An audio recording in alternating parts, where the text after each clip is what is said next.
Everyone, history MCQ series में आप सबका स्वागत है। आइए करते हैं कुछ हिस्ट्री के question discuss. Okay, first question हमारा रिलेट करता है रिसालो से। Who among the following composed Risalo? Risalo इन सभी ऑप्शंस में से किसने लिखी थी? तो आंसर इसका हमारा हो जाएगा, answer is D, Shah Abdul Latif. इसका आंसर रिसालो क्या है? पोएट्री का कॉम्पोजिशन है एक, ठीक है, कविताएं हैं इसमें, ठीक है। तो किसने लिखी थी? शाह अब्दुल लतीफ ने। थोड़ी सी एक्सप्लेनेशन देख लेते हैं इसकी।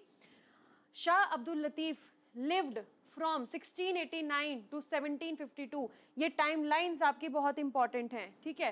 Writing most of his poetry in the first half of the 18th century, and Latif is widely held to be the greatest poet of the Sindhi language. यहाँ पे आपका क्या इंपॉर्टेंट हो जाता है कि आपको सिंधी लैंग्वेज में मिलेंगी, ये सिंधी लैंग्वेज में आपका ये पोएट था, right. Most of his poetry was collected into a single work now refer to as Shah Jo Risalo. इनका जो सारा वर्क है वो इसमें कॉम्पोजिशन इसमें आपका कलेक्ट किया गया है रिसालो में, ठीक है। तो रिसालो किससे रिलेटेड है? लतीफ से, शाह अब्दुल लतीफ। अब हम याद रखेंगे इस पॉइंट को, right. Next question is consider the following statement with reference to the first Carnatic war. First Carnatic war आपके दिमाग में पहले आ जाने चाहिए, इमेज बन जानी चाहिए कि फर्स्ट कार्नेटिक वॉर किस किस के बीच में हुआ था, ठीक है। चलो क्वेश्चन देखते हैं। पहली स्टेटमेंट है the war was fought between Dutch and French forces. Dutch and French forces के बीच में हुआ था क्या ये? दूसरा है it ended with the signing of treaty of Aix la Chapelle, and the next is the battle of Saint Thome. Saint Thome was part of first Carnatic war. तीनों स्टेटमेंट कब देखेंगे हम, ठीक है। तो इसमें देख लेते हैं कि डच और फ्रेंच के बीच में हुआ था। नहीं, यहाँ पे क्या आ जाएगा आपका?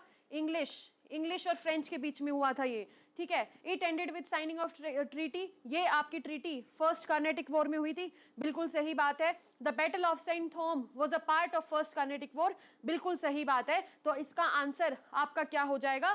करेक्ट पूछा है तो 2 और 3 हो जाएगा, आपका आंसर है सी, ठीक है। नेक्स्ट क्वेश्चन देख लेते हैं। The which of the following statement correctly define the policy of subordinate union? जो subordinate union जितनी भी पॉलिसी है ना, ये आपकी इंग्लिश की जो भी पॉलिसीज हैं सभी आपको रटी होनी चाहिए, ठीक है। हमने कल कुछ पॉलिसीज करी थी पिछले एमसीक्यू सेशन में, प्लीज आप वो जाके देखें, उनको भी याद करें। एंड ये अभी जो आपका पॉलिसी ऑफ सबॉर्डिनेट यूनियन है, इन चारों ऑप्शंस में से कौन सा आपका आंसर होगा? आइए देखते हैं। पहला है the sovereignty of Indian union. Sovereignty, क्या इंग्लिश ने कभी सॉवरेनिटी दी थी इंडियन यूनियन की? नहीं। Complete lapse of power of Indian state under the British regime. Complete extreme word है, गलत हो गया। Princely states with no power to rule his subjects under the British. No power, ऐसा नहीं था, कुछ ना कुछ तो पावर प्रिंसली स्टेट्स के पास थी, वरना फिर उनको प्रोविंस क्यों नहीं डिक्लेयर कर दिया? प्रिंसली स्टेट्स क्यों रहे? रजवाड़े थे वो, राजा के अंडर थे, तो पावर तो कुछ रही होगी उनके पास, ठीक है जी। The paramount supremacy of the crown and subordination of state, ये आया है आपका पॉलिसी 1858 के बाद, जब से कंपनी बंद हुई है और सारा जो सबऑर्डिनेशन है, जो सारा जो पावर है वो किसके पास चली गई है? कंपनी से क्राउन की तरफ पे, ठीक है। तो जो आपका Paramount supremacy of crown and subordination of the states, जो भी स्टेट्स हैं इंडिया में वो सब किसके अंडर हैं? अब क्राउन के अंडर है, कंपनी के अंडर नहीं है। ये डिफाइन करता है आपका पॉलिसी ऑफ सबऑर्डिनेट यूनियन। तो इससे आपका आंसर क्या हो जाएगा? आपका आंसर हो जाएगा डी, ठीक है। Next question, consider the following with reference to subsidiary alliance system.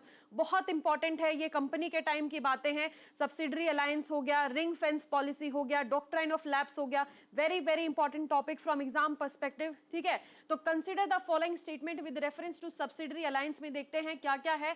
Indian rulers had to accept a permanent station of the British army, की ब्रिटिश आर्मी आपके इंडियन रूलर के स्टेट में परमानेंटली रहेगी। देखते हैं। This system was introduced by lord Bentinck. तो ये जो आपका सब्सिडरी अलायंस है, क्या ये लॉर्ड बेंटिक ने चलाया था? ठीक है जी। तो फर्स्ट स्टेटमेंट तो आपकी सही हो गई है कि हाँ, सब्सिडरी अलायंस में यही था कि वो आपके पास आपकी आर्मी रखेंगे, अपनी आर्मी रखेंगे, ब्रिटिशर्स की आर्मी रखेंगे, किसमें? इंडियन रूलर में। किसके बेस पे? कि वो उसका पालन पोषण करेगा, पूरी आर्मी का, खान पान का, पैसे का, सब उनको वो देगा। दूसरा क्या है कि वो जब भी जरूरत पड़ेगी वो किसी दूसरे स्टेट, अगर उसकी स्टेट पे हमला, राजा है, मैं राजा हूं, ठीक है, किसी दूसरे राजा का जो है आर्मी मेरे राज्य पे हमला करेगा तो मैं ब्रिटिशर्स को बोलूंगा हेल्प कर दो। इसके बदले में क्या होगा? आपको हमारे आप जो ब्रिटिशर्स हैं वो हमारे स्टेट में क्या रखेंगे? अपनी ब्रिटिशर्स की आर्मी अपनी स्टेशन रखेंगे। तो ये हमारी हो गई statement correct. Next is Lord Bentinck. तो ये गलत हो गया आपका, यहां पे क्या आ जाएगा? वेल्सले आ जाएगा आपका, ठीक है, लॉर्ड वेल्सले ने चलाई थी, बेंटिक ने नहीं चलाई थी, ठीक है। तो कौन सी स्टेटमेंट करेक्ट हो गई आपकी? Only one. आंसर क्या हो गया आपका? आंसर इज ए, ठीक है, ठीक है जी। नेक्स्ट क्वेश्चन देखते हैं। Consider the following statement, Amboyna massacre of 1623 is related to Dutch which happened in Malaysia. यहाँ पे तीन चीजें हैं। सबसे पहले ये नाम देखना है, अम्बोयना मैसेकर, ये किससे रिलेटेड है आपका? 1623 ईयर देखना है, फिर उसके बाद डच भी देखना है कि ये डच है, इंग्लिश है, फ्रेंच है, क्या था, और ये देखना है कि ये मलेशिया में था या कहाँ था, ठीक है। तो भाई इसकी स्टेटमेंट को हम देख लेंगे आगे। Dutch didn't have any trading post in United provinces and Bihar.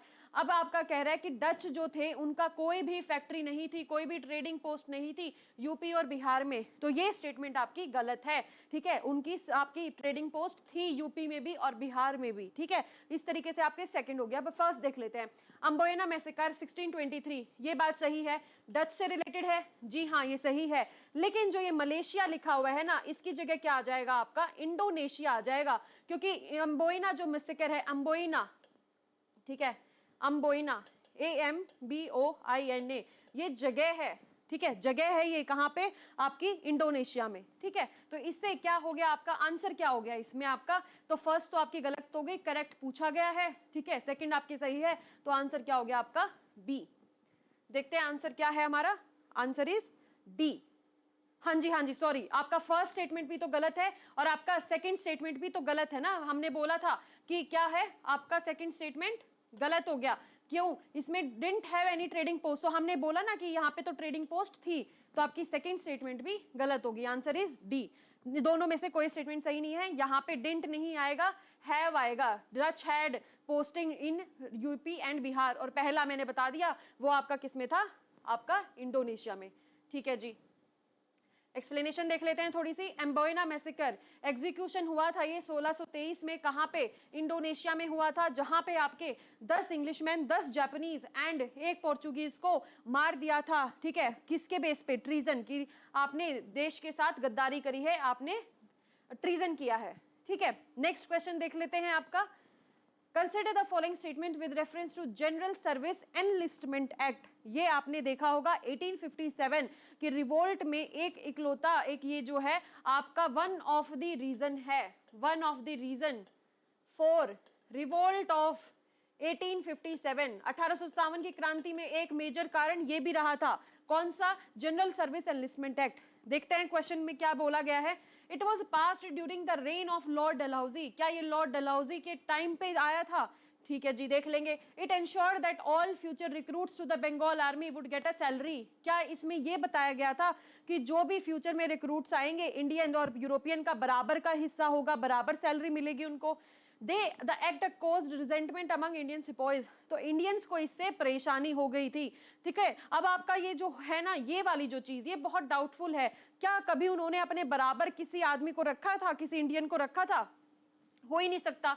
Statement आपकी गलत है। तो एनलिस्टमेंट एक्ट में था क्या? एनलिस्टमेंट एक्ट में था, it ensured that future recruits to the Bengal army, जो भी बंगाल की आर्मी थी, क्योंकि उस टाइम पे क्या था, बंगाल में ही आपकी क्या थी, कैपिटल थी, राइट। तो जो आपकी बंगाल आर्मी के जो भी आपके जो रिक्रूट्स होंगे, जो भी सिपाही होंगे, वो उनके पास, जो ब्रिटिशर्स, उनके पास हक होगा कि वो उनको बाहर देश में ले जाके भी लड़वा सकते हैं। मतलब क्या है, समुद्र पार करवा सकते हैं। तो समुद्र पार करना वाज कंसिडर्ड एज अ पाप, पाप था ये, ठीक है। तो यहाँ पे इसकी वजह से इनमें डिसकंटेंट आ गया, इसकी वजह से इनमें गुस्सा भर गया था। तो ये स्टेटमेंट आपकी गलत है, ये स्टेटमेंट आपकी सही है। पहला क्या है, लॉर्ड डलहौजी के टाइम पे? नहीं, ये आया था लॉर्ड कैनिंग के टाइम पे, जो आपके फर्स्ट वॉइसरॉय भी बने थे, ठीक है। आपका किसने किया था ये? लॉर्ड कैनिंग ने। तो इससे आपका कौन सा स्टेटमेंट करेक्ट हो गया? ओनली 3। आंसर इज ए, ठीक है, answer is a. General service enlistment act किसके टाइम पे आई? लॉर्ड कैनिंग के टाइम पे आई है। और यहाँ पे क्या बोला है कि बाहर जाके सर्विस देनी पड़ेगी, तो ये स्टेटमेंट गलत हो गई है। और इसके बाहर जाने के नाम पे इंडियन जो सिपाही थे उनमें डिससेटिस्फेक्शन आ गया, गुस्सा बढ़ गया था। Next question, consider the following statement with reference to the Peel commission. Peel commission के बारे में पूछा गया है आपसे यहाँ पे, ठीक है। तो पील कमीशन देख लेते हैं एक बार। रिवोल्ट ऑफ 1857 के बाद जो बनी थी, it was appointed to look into the military affairs of India. क्या ये मिलिट्री अफेयर्स के बाद भी था? तो अगर जो रिवोल्ट ऑफ 1857 मानते हैं, इसको सिपोही म्यूटिनी भी बोलते हैं, मतलब सिपाहियों ने विद्रोह किया था, आर्मी के सिपाहियों ने विद्रोह कर दिया था इंडियन सिपाहीज ने, ठीक है। तो क्या ये मिलिट्री अफेयर्स को देखने के लिए बनाई गई होगी? हाँ जी बिल्कुल, ठीक है। It suggested several measures like increasing the ratio of Europeans in the Indian army. अब यहाँ से ये बोल दिया गया था, इसने ये सजेस्ट किया था कि जो अब आपके यूरोपियंस की जो मात्रा है ना, वो इंडियंस के बजाय ज्यादा, इंडियंस के कंपैरिजन में ज्यादा होनी चाहिए, क्योंकि अगर बाय चांस फिर से कभी विद्रोह करेंगे तो वहीं पे इनको रोक लेंगे, ठीक है जी। तो ये स्टेटमेंट भी आपकी सही होगी। लेकिन ध्यान देने की बात क्या है, यहां पे आपसे पूछा गया है इनकरेक्ट स्टेटमेंट, तो क्या दोनों में से कोई भी इनकरेक्ट है? नहीं। तो इसका आंसर क्या हो जाएगा? D, neither one nor two. मतलब क्या है, दोनों ही स्टेटमेंट आपकी सही है। पील कमीशन किससे रिलेटेड थी? मिलिट्री से। और क्या बोला था उसने कि यूरोपियंस का रेशो ज्यादा होना चाहिए इंडियन सिपाही के कंपैरिजन में, ठीक है जी। आंसर हो गया आपका डी। नेक्स्ट देख लेते हैं question. The Danes formed an East India Company and established their headquarters at, जो डेन्स कंपनी आई थी, ईस्ट इंडिया कंपनी, वो उसके हेडक्वार्टर्स कहाँ थे? ट्रैंकबार, सिरमपोर, कराईकल, बालासोर, इनमें से किस में था आपका? फटाफट याद करिए। तो आपको ध्यान में आ रहा होगा अगर आपने पढ़ा होगा, तो डेन्स जो आपकी कंपनी थी, ठीक है, वो 1616 में पहली बार आई थी, ठीक है। दो फॉर्म में थी, Danes and Norwegian, Danes and Norwegian company थी आपकी, ठीक है। डेन्स और नॉर्वेजियन दो टाइम पे इन्होंने आपका कंपनी एस्टैब्लिश करी थी, उसके बाद इन्होंने एशियाटिक कंपनी का नाम बदल दिया था अपनी कंपनी का, ठीक है। चलो वो तो बहुत दूर की बात है। तो इन्होंने कहां पे एस्टैब्लिश करी थी? दोनों जगह पे एस्टैब्लिश करी थी, ठीक है, ट्रैंकबार और सिरमपुर दोनों में। लेकिन हेडक्वार्टर कहां बनाया था? हेडक्वार्टर वाज सीरमपोर, सीरमपोर में था इनका हेडक्वार्टर। ट्रैंकबार में भी कंपनी का पोस्ट था, लेकिन कहां पे इनका हेडक्वार्टर था? सीरमपोर में। तो आंसर हो जाएगा इसका बी, ठीक है जी। एक बार देख लेते हैं एक्सप्लेनेशन इसकी। Danes formed an East India company, arrived in India 1616 में, 1616 में आए हैं। The Danish East India company refers to two separate, बनी थी इनकी chartered company, Danish and Norwegian, and operated between 1660 से 1650 एंड 1670 से 1729, ठीक है। और 1730 में इट वाज रीफाउंडेड, 1730 के बाद इसको रीफाउंड किया था एशियाटिक कंपनी के नाम से, ठीक है। तो इसमें हम यहाँ पे देख पा रहे हैं जैसे कि इसका क्या है, इसने ट्रैंकबार में भी तमिलनाडु में है, एंड सीरमपोर में बंगाल में, दोनों जगह बनाई थी। सीरमपोर में बनी थी 1676 में, और ट्रैंकबार में बल्कि पहले आ गई थी 1620 में। लेकिन इन्होंने सीरमपोर को अपना हेडक्वार्टर बनाया था। ट्रैंकबार में अगर आ जाए कि सबसे पहले कहां बनाई थी, तो ट्रैंकबार ऑप्शन हो जाता, लेकिन हेडक्वार्टर पूछ लिया है, तो आंसर हो गया आपका सीरमपुर। हाँ जी। Next question, consider the following sorry literary works, ठीक है, इनमें से जो भी आपकी ये किताबें हैं किसने लिखी हैं? सबसे पहले देख लेते हैं, गुलामगिरी, दर्पण, तृतीय रत्न, काव्य फुले। Which of the above mentioned works are creations of Jyotirao Phule? Jyotirao Phule आपको पता होगा, एंटी कास्ट मूवमेंट भी, एजुकेशन ऑफ विमेन के लिए, विडोज के लिए, चाइल्ड मैरिज के लिए, ठीक है, इन्फेंटिसाइड, इन सब काम के लिए इन्होंने बहुत ज्यादा काम किया था। महाराष्ट्र से ये बिलोंग करते थे, लो कास्ट से ये बिलोंग करते थे। इन्होंने एंटी कास्ट मूवमेंट में बहुत ज्यादा अपना योगदान दिया था। सोशल रिफॉर्म मूवमेंट्स में आप इसको पढ़ते हैं। ओके जी। तो इन्होंने कौन सी किताबें इनमें से लिखी थी? ठीक है, तो गुलामगिरी हो गई इनकी, और दूसरा हो गया तृतीय रत्न। ये दोनों 1 एंड 3, 1 एंड 3 कौन सा ऑप्शन है? सी, 1 एंड 3, ठीक है। तो आपका दर्पण किसने लिखा था? ये भी आपको पता होना चाहिए, बाल शास्त्री जांबेकर, बाल शास्त्री जांबेकर ने लिखी थी। काव्या फुले, देखो इसमें आपको फुले दिख गया है तो आपको लगा होगा फुले ने लिखी, लेकिन ये ज्योतिराव फुले ने नहीं लिखी थी, ये इनकी वाइफ ने लिखी थी, सावित्रीबाई फुले, ठीक है, सावित्रीबाई फुले। इन्होंने एक और लिखी थी, बावन काशी, ठीक है, बावन काशी भी लिखी थी इन्होंने, ठीक है।